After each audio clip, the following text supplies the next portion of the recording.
Hello and welcome to a special COVID-19 edition of the PRFC Fan Show, a fan show by fans for fans. I'm Kevin, and this is Edward.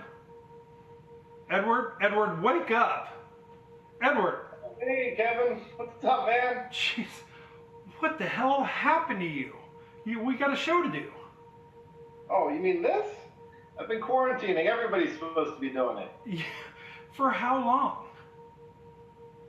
What is today? Tuesday? Oh, I mean, what year? Oh, God. 2020? Oh, yeah, I guess it's been right around 4 days then. Feels like it's been forever. 4 days. Okay, never mind. I always regret asking anyways. We've got a show to do. Will you just say your damn part? Yeah. Where were we? Okay, we're right here. I'm Kevin. Oh, okay, that's it. You know what? After I should have just asked Dan. Everybody likes him better. All right, I'm gonna flip over to Dan. Dan, are you out there? Okay, I'm bored in the house and I'm in the house bored. Bored in the house and I'm in the house bored. Bored in the mother. Okay, Dan. Okay, no. Okay, listen. Nice song. I need a favor from you. I've been recording an episode with Edward, and it's Wait. You doing an episode with Edward? Seriously? After all the work I did to pull Flavortown off of the show and put me in the spotlight, I hope whatever you're filming is worth it. Actually, it hasn't been, and really, honestly, I should have known better, so sorry. But will you please help me out here, because I've got this interview with Jon Bakero, and I'm really in a jam, really could use your help. You interviewed Jon Bakero without me? You know how much I love Joe Ba. Joe Ba? Look, I've always called him El Encantador. Listen, will you just help me out? Yeah, fine. Go ahead, do the intro. All right, here we go. I'm Kevin. And I'm Dan. And this show is stupid, and everybody on it's stupid. And if you're watching it, you're probably stupid. And your mother. Oh, hey, Kevin, what's up, man? Thank God. Listen, somehow Dan was more of a disaster than you. Can we please just do the intro? It'll take like 3 seconds. Yeah, let's do it. Okay, finally. Here we go. I'm Kevin. And I'm Edward, and I'm really starting to miss going roller skating, and my cat really doesn't like me very much, and I ate all my quarantine snacks already. Okay, whatever. You know what? That's good enough. I can't win here. Thanks, everybody. Enjoy the show.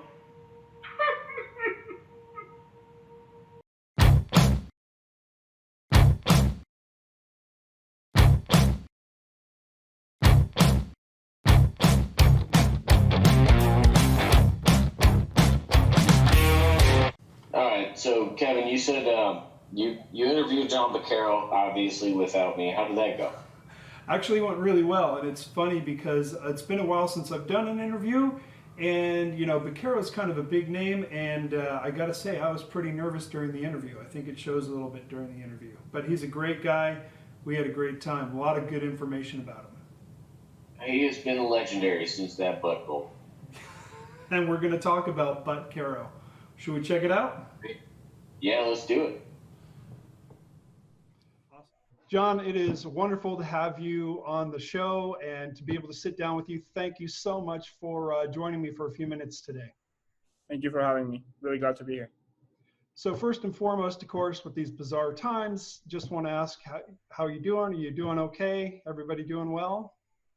Yeah, I mean, I'm good. Obviously, these are tough times for everyone, you know, missing soccer, missing our life outside. But, you know, there's people that are in way worse positions. So obviously just trying to stay positive, control what you can control. And ultimately, the goal is to be ready for when the season starts again. Absolutely. And we'll get into that a little bit later. But what I first wanted to do was take a little bit of a trip down memory lane, because I learned a couple of things about you that I had no idea about actually. Was pleasantly surprised. And then there's one big thing we're going to talk about where I am just so jealous of you. I don't even know where to start. So we'll have a little bit of fun. First of all, you were born in 1996, and is it called Sitges, Spain?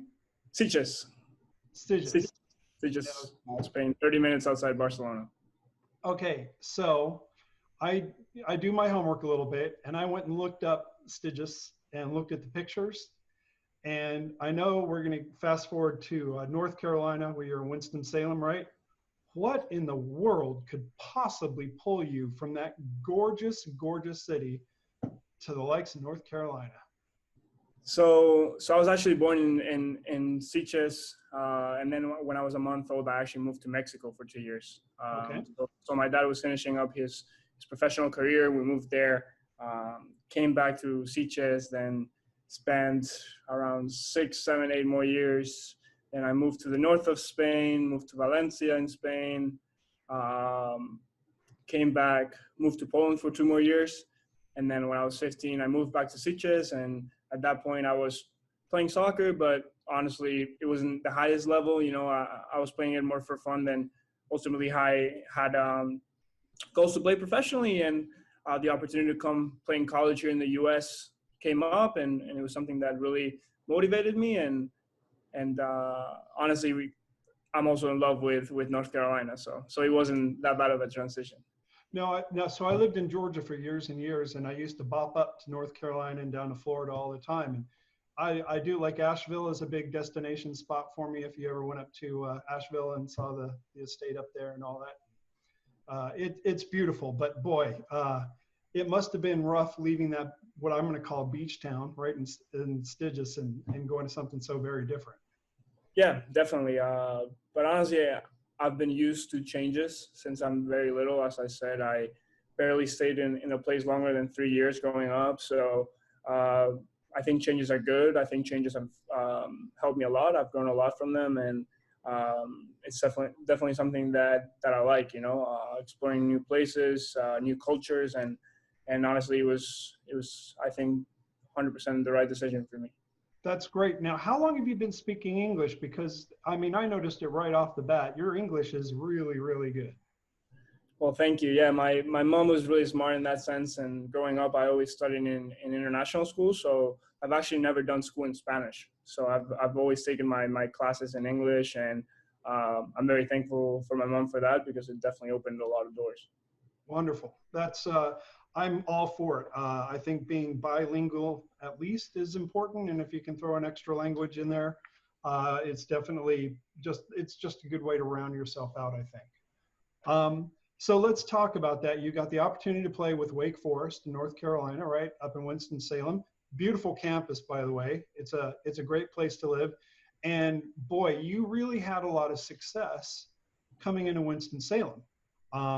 I know that you eventually became ACC National Player of the Year. You went and won the ACC Championship. Was it in 2016, I think? 2016 and 2017, yeah, my last year. And you also won the, and of course it's prestigious, and I cannot think of the name. It's the trophy, Herman Trophy. Yeah, the Herman Trophy. The Herman Trophy isn't widely known because you know how soccer is in the United States, but for those of us who are in the sport, we always look at the Herman Trophy and say, oh, you know, who won it? And those are players to follow. And it's really interesting to me because when you read the list of Herman Trophy winners, the men, you see a lot of success going to the MLS, some of them playing with Germany. And then with the women, you see a lot of U.S. women's national team, Kristen Press, you know, that kind of thing. What does it feel like to be in that kind of company when it comes to winning a trophy like that? Honestly, it's a blessing, right? I came to the States, I'm going to say 60% for school and 40% for soccer. Mm-hmm. I didn't come here thinking, oh, I'm going to play professional soccer, or honestly, I didn't know anything about collegiate sports, right? In Spain, you know about college football and college basketball, but I didn't really know much about college soccer. So just that I ended up at what place like Wake Forest, which is a soccer powerhouse, it's unbelievable, right? Because it was the only school that recruited me. It's the only school that was giving me an opportunity, and I said yes without really knowing, and it ended up being honestly one of the best schools in the country, right? So in that sense, I got lucky.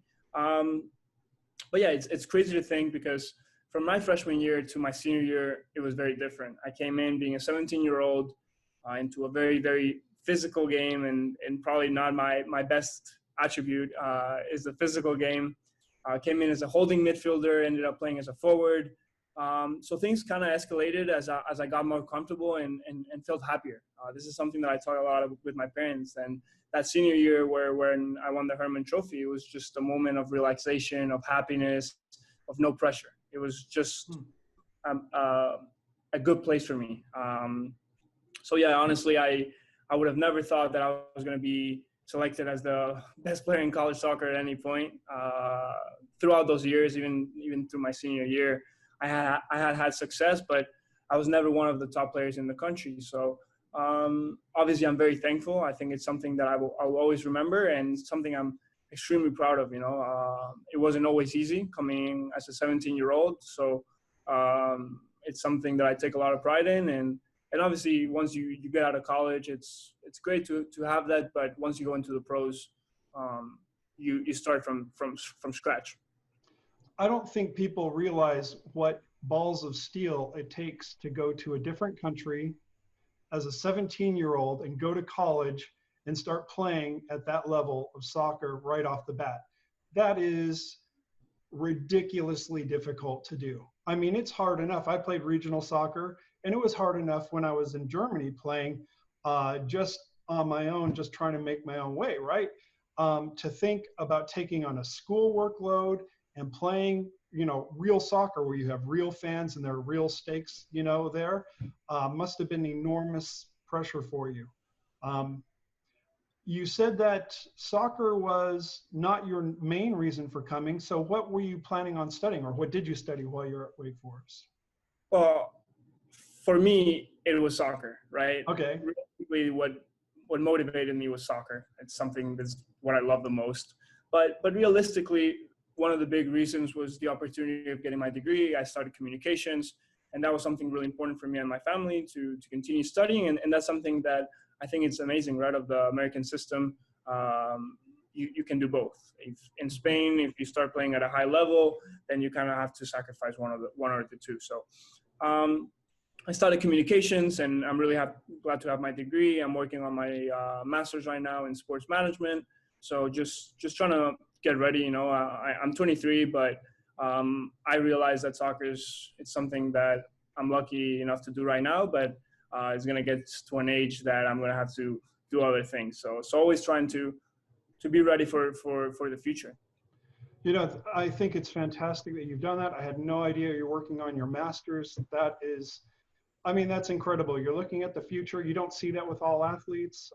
And you're right. You see athletes in Europe that get into the academy system, and that's all they do is live and breathe the sport. And if they don't make it into the big time, they're kind of out on their ear, and it's a very difficult living for them. And you see a lot of people in Europe who go through that process. You know better than I do, for sure. I just dealt with playing with the guys who got kicked out. Yeah, for me, it's. I've always had a great, my parents have always helped me out, and they've been, obviously, I want to be like them, and I listen to them. And my dad played professional soccer, and obviously he played at a high level, and even after he's been able to continue in the world of sports because of how good he was. And but I had two uncles that played in La Liga in second division in Spain, and once their careers were over, they had to start from scratch, So if I can start that at a young age and get ready for that instead of doing that when I'm 33, 34, I think that would be great for me in the future. Absolutely. Absolutely. I don't know if you saw this on Twitter or not. I actually posted what probably came off as a very strange post. But your dad, it was a picture of you as you're probably like 3 or 4, and your dad at that young age and I looked very similar. I know I'm old and fat now, but back in the day, and I posted it because I had my senior picture with next to him. And I thought, man, John's going to think I'm a real creep. But I thought it was kind of funny. I actually didn't see that. Yeah, well, it's probably a good thing. I'm sorry about that. I'll have to take that later. But Oh no, it's I post so much crap on Twitter. It's it's lost in the garbage. I'm on Twitter all day, so I don't blame you. So let's go back to Wake Forest for 1 second, because you did make it to the national championship game, right?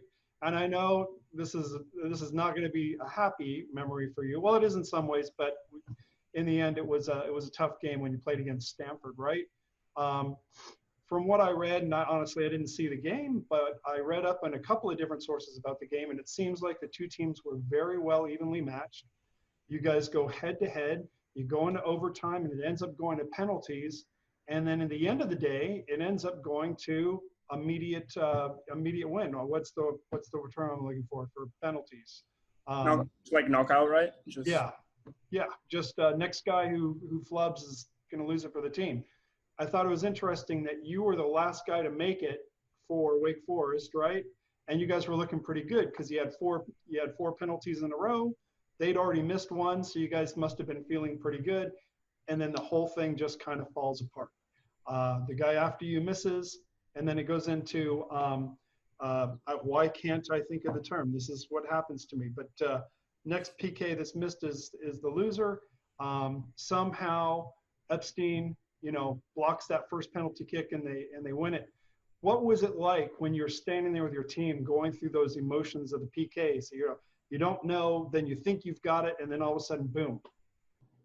Well, so that was my junior year, and honestly, you think back about it, and it's honestly one of my favorite moments of my college years.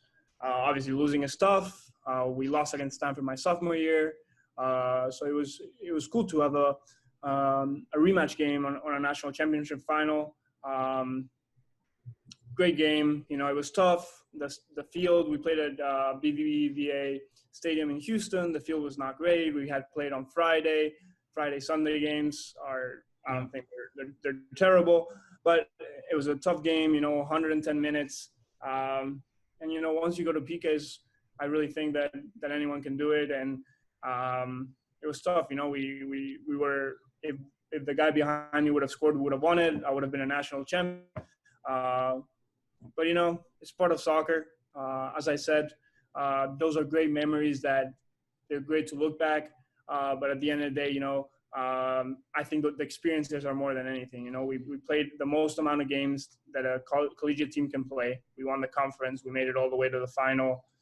We had an amazing trip to Houston, played in the Final Four. Those are things that obviously I would have never imagined. I didn't even know they existed, So just the fact that I got to experience those moments, I think, is the biggest thing for me. And it's a great positive outlook on it. The last time I talked about penalties was with Blair Gavin, not knowing that he was the guy who missed the penalty. So it was a very uncomfortable moment during the interview. It was kind of funny. I mean, Blair's great, right? So he totally was fine with it. But I was just like, Gates, you're a complete idiot. Hey, part of soccer. You score some, you miss some.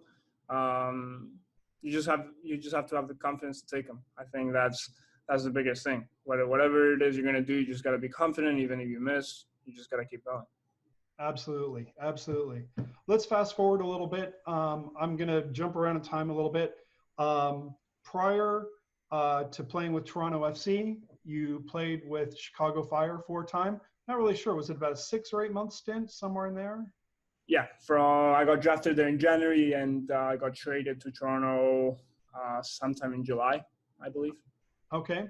So I'm sure it was a blast. Chicago's a respected team and has great history and all that kind of stuff. But I got to tell you, man, when I put 2 and 2 together, I was like, he played with Bastian Schweinsteiger. And I just, he is my all-time favorite player in football ever. I'm a huge Bundesliga fan. I lived in Munich for a while. I played in the Regional League in Munich and up in Berlin. And Schweinsteiger, because I tried to play midfield, wasn't that great, but I did what I did. It's my favorite position. He just, to me, is a god amongst men. What was it like and tell me in excruciating detail. What was it like playing with Schweinsteiger? Honestly, it's unbelievable, right? You come from college, from playing at Wake Forest, and then you're sharing a locker room with Bastian Schweinsteiger, who's won Champions League, who's won a World Cup, right? I get repetitive, but those experiences are, I think, the most important things for soccer players that it's maybe hard to value once you're there. But obviously, when you look back, like now, like 2 years ago, it's unbelievable the fact that I got to play with him. He was a great pro. Honestly, always came in happy. Always try to help. In a personal level, I only have good things to say. You know, he would always come to me and try to help me. They weren't always easy times for me in Chicago. I got drafted there and had a lot of high expectations, right? Coming in as a very high draft pick and obviously having a good college career.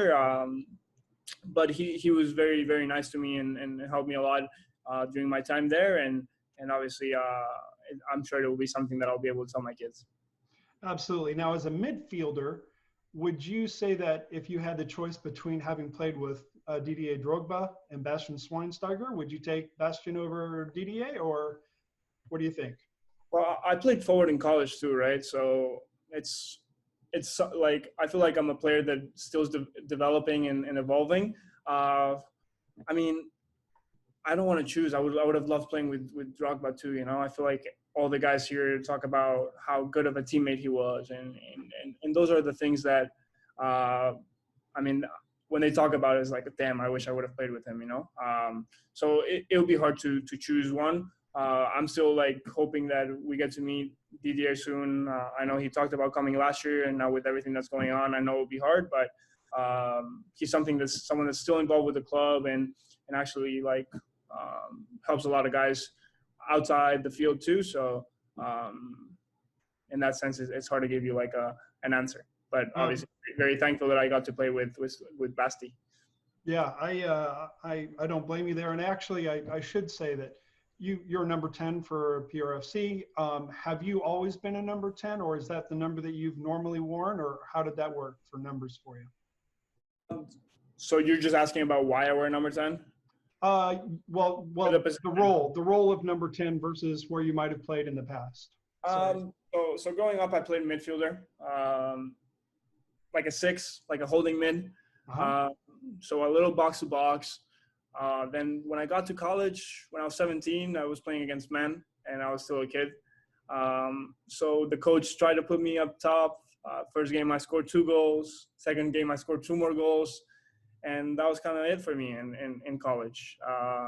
It was somewhere that I fitted, and the system worked out with the way we played, that I could come deep, and we had very fast forwards, wingers. So it kind of developed. And then I was a number 9. When I went to Chicago, for example, they put me as a winger, maybe a little bit as a 10. And it wasn't really until I came here to Phoenix that I had a conversation with Rick, and I did play for Rick in Tucson when in PDL, and that's the position I played for him. And before I came here, we had the conversation. He said that that's where he wanted to play me, and honestly, I feel like that's a position that I feel the most comfortable. But honestly, I feel confident to play a little. I could play 9. I can play holding. I played holding a little bit last year. I played the 9 a couple moments in the season last year. I can play a little bit in the wing. In any attacking position, I feel like I could make the role, but definitely feel very confident in that 10 position right now. I do like the fact when you first came, I didn't know a lot about you, so of course then you're under scrutiny immediately, right? You gotta track the new guys on the field and see what happens. And it's the first thing I noticed about you is that you've got the ability to shoot, right? But you've got the ability to track and orchestrate at the same time. Set your other guys up. You seem to have very good vision on the field and very good footwork to back up everything that you want to try to accomplish. To me, that's a very well-rounded attacking player. And I think it's why you became a fan favorite so quickly, because you just seem to keep demonstrating new skills. It's like that jerk on FIFA that, you know, every time you turn around, he's got a new trick that he can do, right? When it comes down to it, you like the attacking position. You like to be attacking more than you do being a holding midfielder, correct? Yeah. Honestly, as I said, I'm still developing. I'm still trying to work on the things that I got to improve, but definitely feel really comfortable when I'm facing forward. I love to create things for my teammates. I love passing the ball. It's probably one of the best feelings, when you give a good pass, when you hit a long ball. I love that. And honestly, I'm just trying to learn every day, trying to adapt my game and trying to get better in everything that I can to ultimately be the best player I can be. So let's fast forward a little bit. We're going to get to FC Tucson in a minute. You ended up started playing with Tulsa Roughnecks, and I'm not sure how the timing exactly worked, but I know that when Tulsa in 2018 they played us the first time in May, you weren't with the squad, and we just routed them. It was like a 5-1 victory, right? It's just a month. It's almost exactly a month between that game in Tulsa and they come to Phoenix for a game, and now you're on the squad and you're headed to Phoenix Stadium. You already, as you said, had a relationship with Rick Schantz, right? From I guess you played the off seasons when you were in school at FC Tucson. Is that right? Just one season in 2016, I believe. Yeah. Okay, so you knew Rick. You're coming to Phoenix Rising Stadium. What was it like for the team? Because honestly, when that game was a pretty rough game. They seemed to be full of a little bit of piss and vinegar. I remember the other striker got a red card. He got double yellowed at the right before halftime too. It was like a dumb mistake. When you guys came into the stadium at Phoenix, were you guys really looking to get revenge from that last game? What was the attitude of the team? So the thing with Tulsa was I played in Chicago, and they don't have a second team. So whenever a guy was not getting enough minutes or was coming back from an injury, they would send him there. So I only actually played 3 games with Tulsa. Mm-hmm. I believe that was my last game. So I played 1 game, then I got injured, and I played 2 games to come back from the injury before I got traded to Toronto. So I can really speak to what those guys were feeling because I actually only flew in for games. I would not even practice with the guys. But honestly, that game probably made me really want to come here in the future. Obviously, when I came to that game, I talked to Rick and saw the environment, saw the atmosphere, and I was like, wow, this place is cool. This is a good place to play football. And ever since then, I mean, that was always in my mind. I should have put 2 and 2 together there because you couldn't have really played more than a month or 2 of games with Tulsa. So that completely makes sense. And that was going to be my follow-up question is, you knew Rick, you see the atmosphere, it must have had an influence. You go to Toronto, all of a sudden, Toronto is going to loan you to Phoenix Rising. And I'm sure then at this point, you must have been excited based on what you're saying. How did that come about? Was Rick following you? Did Rick say, hey, you know what, we want to, if you guys can loan us Jon, we would love to have him. Did he start that? Did Toronto start it? How did that work out? So first of all, I always kept in touch with Rick. After I left, so it was 2 more years until I actually played professionally since Tucson. But I always stayed in touch with Rick. We always talked. Even before the draft, he was like, I already signed a contract with the MLS, but always talking about the possibility of working together. And then I went to Toronto, and it was great. I played a couple games. I felt comfortable, and then preseason came around last year, and I just realized it was going to be all over the same again. I was 22, and at that point, I just wanted to play. Obviously, playing in the MLS is great, but I needed to get minutes, and that's when I asked to go on loan. And then a couple different options were looked at, and for me, it was a no-brainer. For me, it was I want to go play for Phoenix Rising. They're the best club in the USL, and that's when my agent Rick Toronto got in touch, and hopefully things worked out, and I got to come here. I'm actually impressed because that means you started that whole process off.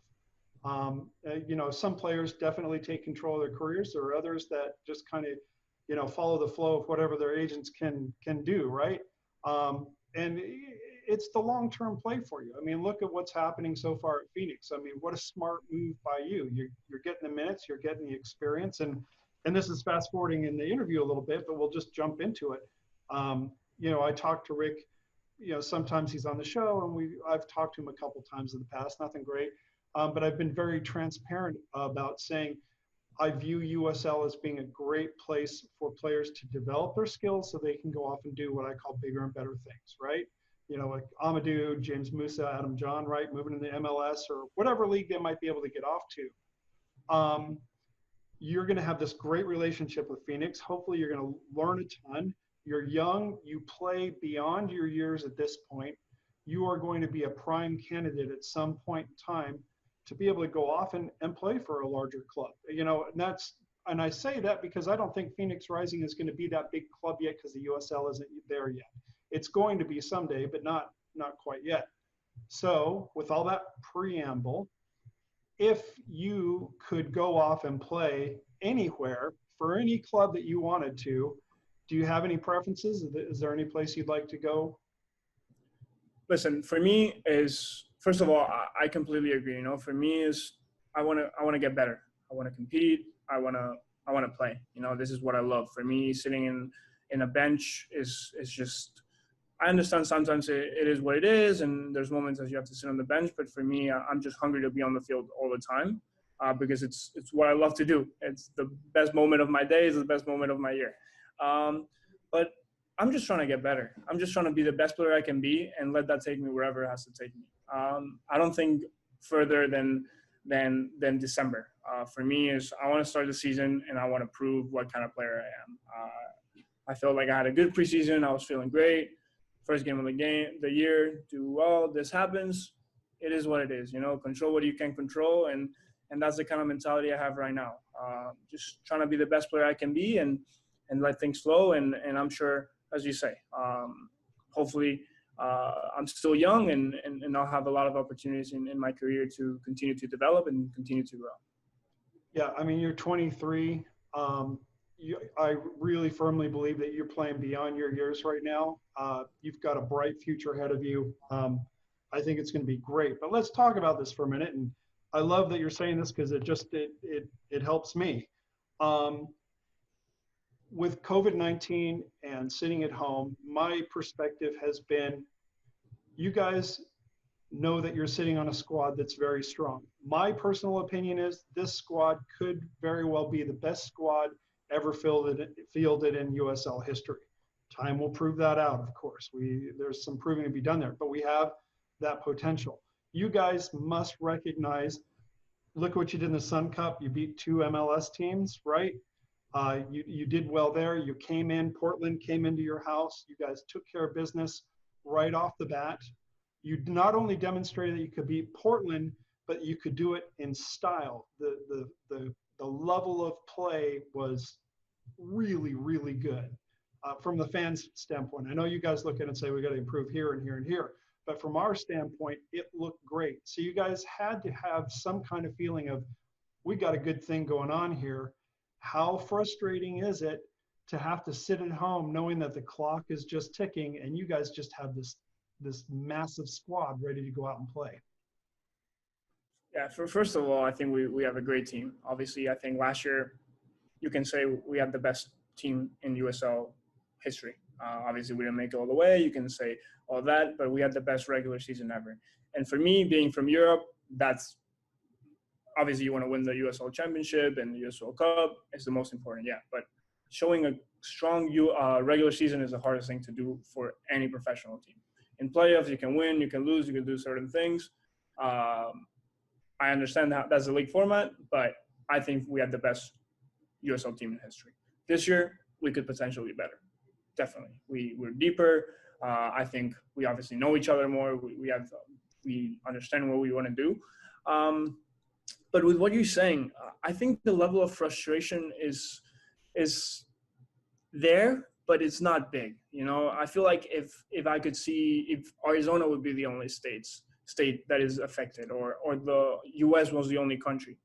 But this is something just bigger. I think this is something that is affecting everyone in the world. This is something new for everyone.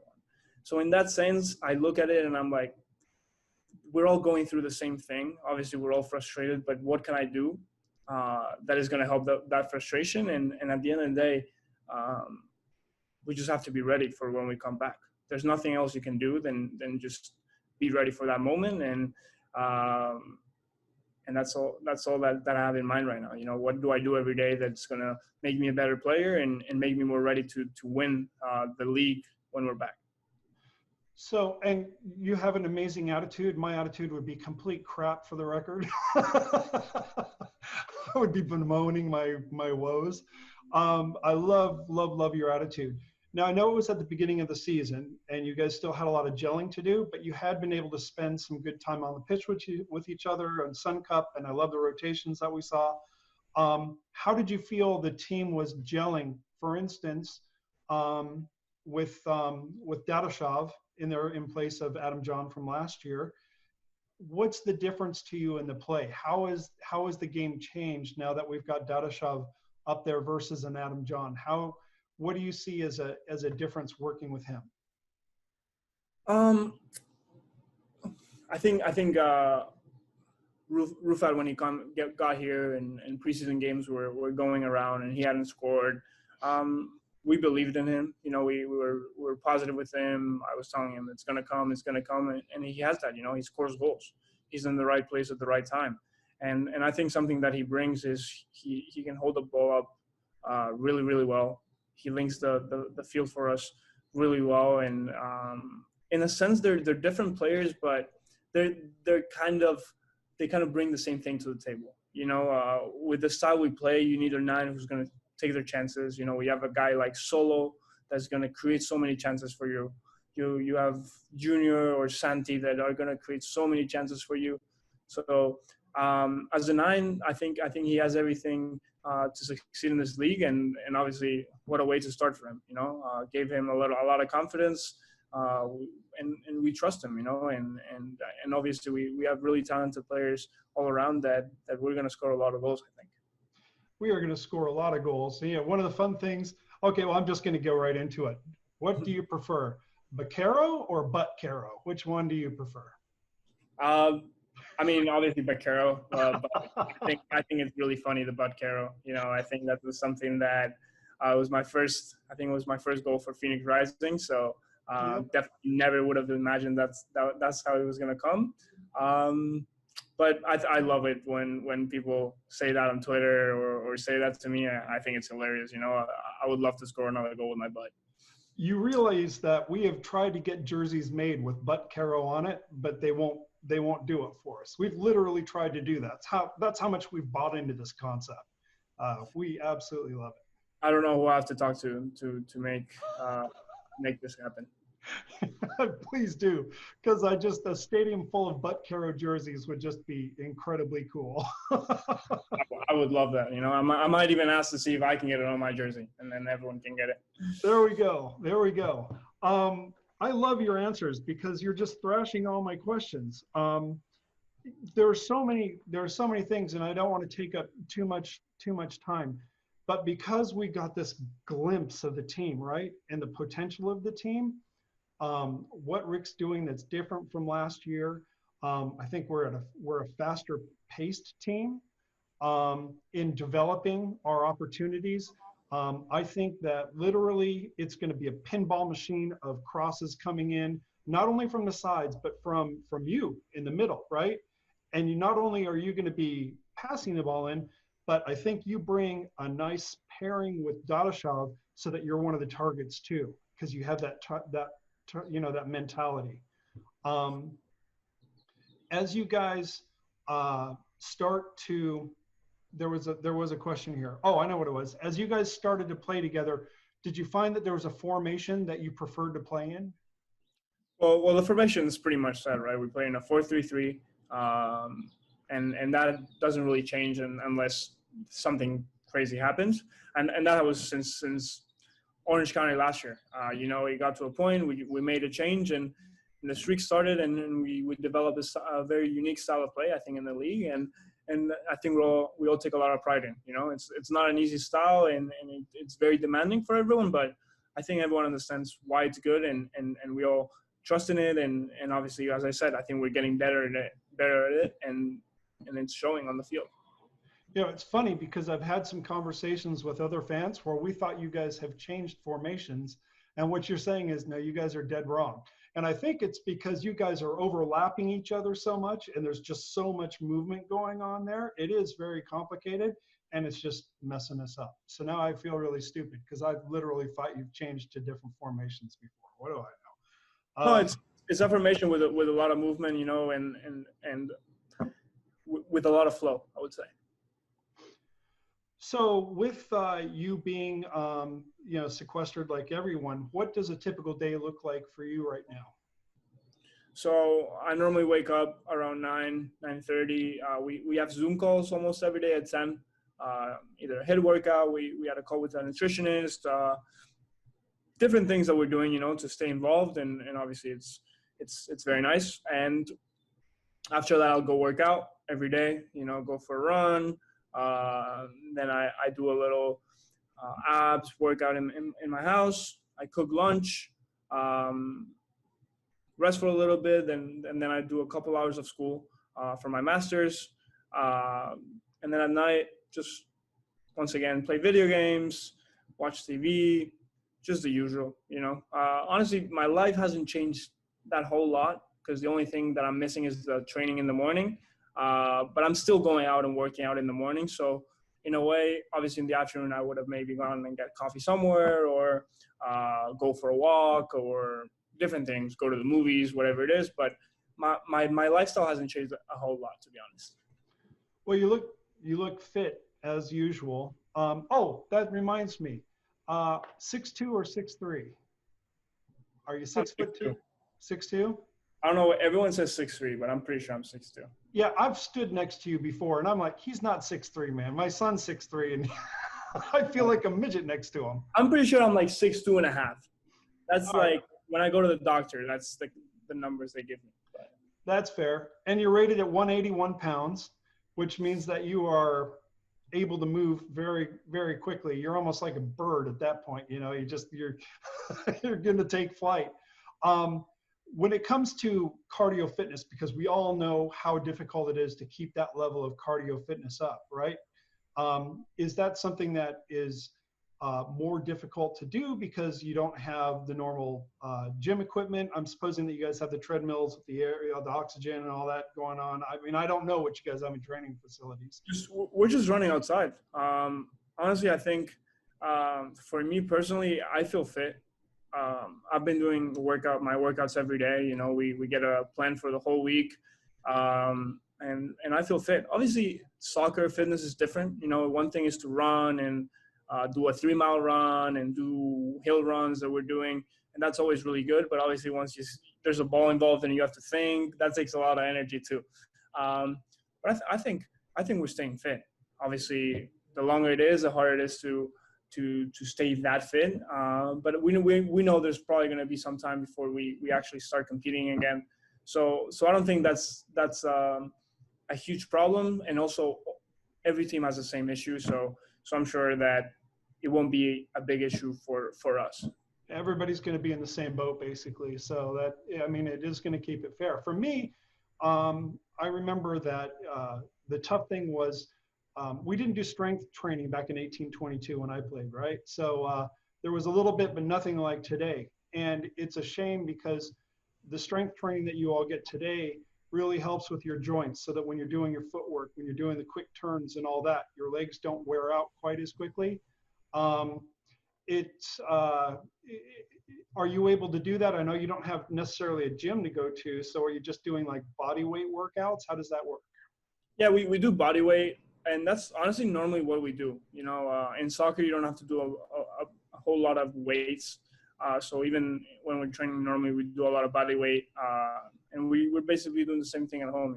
We have a great conditioning coach. Steve Fell is unbelievable, and he's always on top of stuff. And I feel like he's doing everything he can and more to keep us fit. And obviously it's also up to us, as professionals. it's our responsibility to keep working and I mean, as I said so many times, to be 100% ready for whenever this starts back up. I don't know if you've seen this on Twitter or not. You know, San Diego Loyal is going to be a new team for this year, and they actually got 2 games in, you know, before everything got suspended.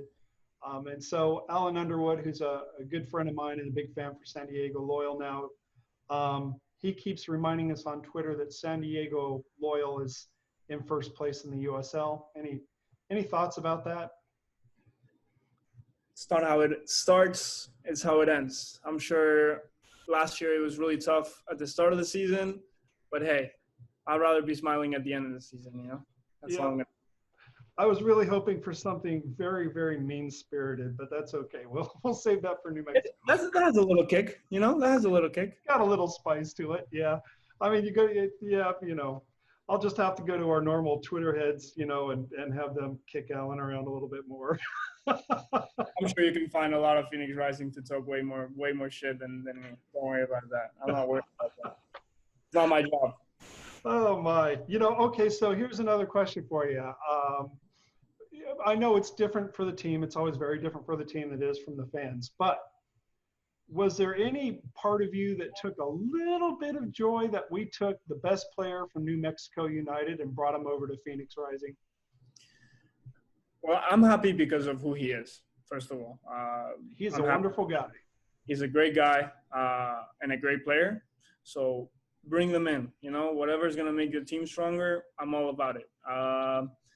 I was there last year when we won the regular season there. You know, I was injured, but Rick brought me in, and honestly, that's one of the best moments in my career. Even though I didn't play, even though I didn't dress, and taking him from there is I feel like for the fans is always a good, you know, but for us as professionals, you know, we understand that at the end of the day, you're gonna make changes and you're gonna make decisions and I think this was a good decision for him. You know, he came to a very good club and hopefully he does really well and he helps us in the long run too.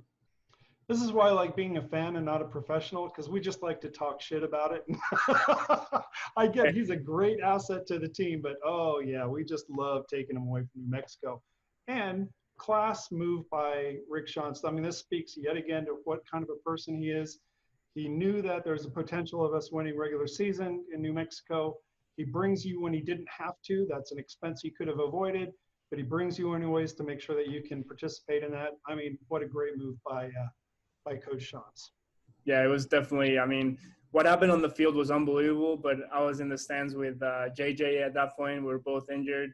And I remember after Calistri's first goal, he gets up all around New Mexico fans. We're coming for you. We're coming for you. And I was like, hey, sit down. Everyone starts looking at us. Once Calistri scores the third goal, we both start jumping. And we had to run. We had to run inside, get down on the field for when the whistle was blown, and we all celebrated together, and it was amazing.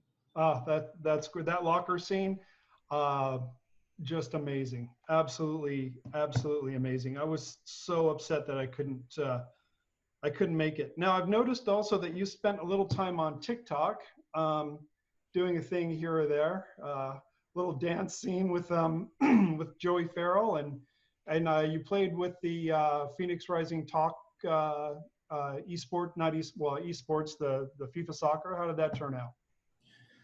TikTok it's great right now. You know, I love social media. I love to interact with fans. I love Twitter, Instagram, all that stuff. And you know, TikTok is a new thing. You know, and playing a little bit with that, it's fun to make those dances. I'm not a great dancer, but it's something to do. You know, we have a lot of free time and obviously, we're all really far away from our families. So it's also nice to hang with some of the guys, you know, obviously always being conscious and always being smart, but it's great. And you know, with the soccer tournament, you know, I think they're all great initiatives and things to interact with the fans. And the winner of the tournament beat me. So that was kind of tough, but But anything I can do for our fans, the auction that the Banditos or Red Fury organized was awesome. And as players, we want to be involved. We want to help with everything we can. We're really thankful for the fans we have and how involved you guys are with us and everything that you give us. So we want to give back as much as possible too. Do you realize how quickly the fan base took you in emotionally? I mean, you really shot. I mean, we love all of our players. There's no doubt about it. Everybody knows I'm an unabashed Kevin Lambert fanboy. I love the kid from the very first second I saw him on the pitch. But you somehow were embraced to a huge degree and really viewed as, if not the top player on the team, one of the top players, because I think it's hard to choose a top player, but you're right there in the mix. Do you see that as a player on the pitch, how much you've been embraced by the fan base? I'm very thankful. This comes with me being thankful, for every opportunity that I get to play in front of you guys, in front of our fans. I think I'm an emotional guy. I think that when I put that jersey on, I feel it, I love it, and want to give the most for it. Even last year when I was on loan, for me, this was my home. I felt like home.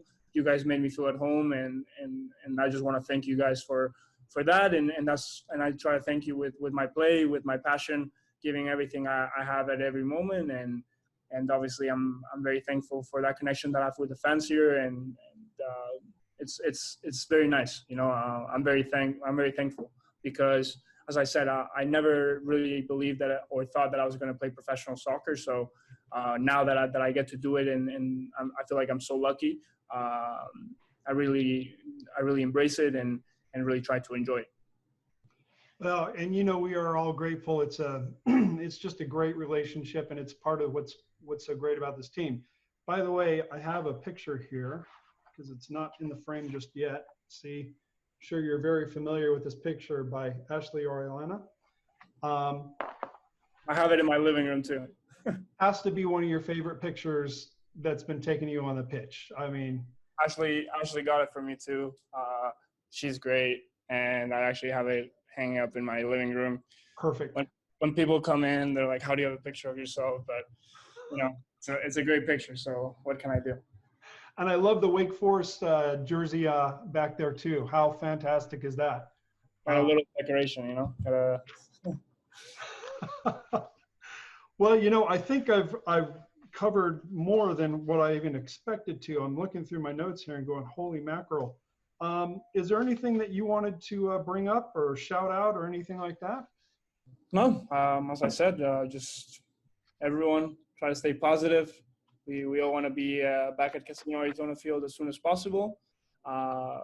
So just stay positive, stay ready. We'll all be ready to give the most when we're back. So when you guys finally hit the pitch, I feel for whatever team is going against you guys, because oh my gosh, the place is just going to erupt.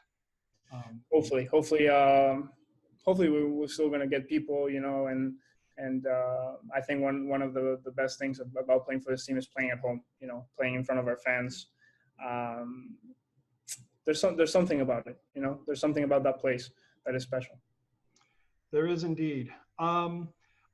Thank you so much. I really appreciate you taking all this time. This has been wonderful. We'll have it up in a couple of days. I'm sure it is going to be consumed over and over again. Wish you all the best health, happiness as you get through this time, and very much look forward to seeing you back out on the pitch. Appreciate it. Thank you so much for talking to me. I had fun. You see, I told you, Kevin. I told you that Bud goal was legendary. Now we're going to have a Bud Bakero jersey. I agree. And if we can get that done, I will definitely be wearing one. Oh, yeah. And instead of a number on the back, we got a peach emoji. That'd be great. See, after all that good information he gave, and what we come out of it is Bud Bakero. This is a classy show, Dan. Classy show. We try our best. I tell you. Well, I think that's going to wrap it up for this episode. We appreciate everybody watching. We are the PRFC Fan Show, a fan show by fans for fans, and I'm Kevin. And I'm Dan. And Edward's off trying to sleep off a bunch of Jim Beam. We'll see you next time. Bye-bye.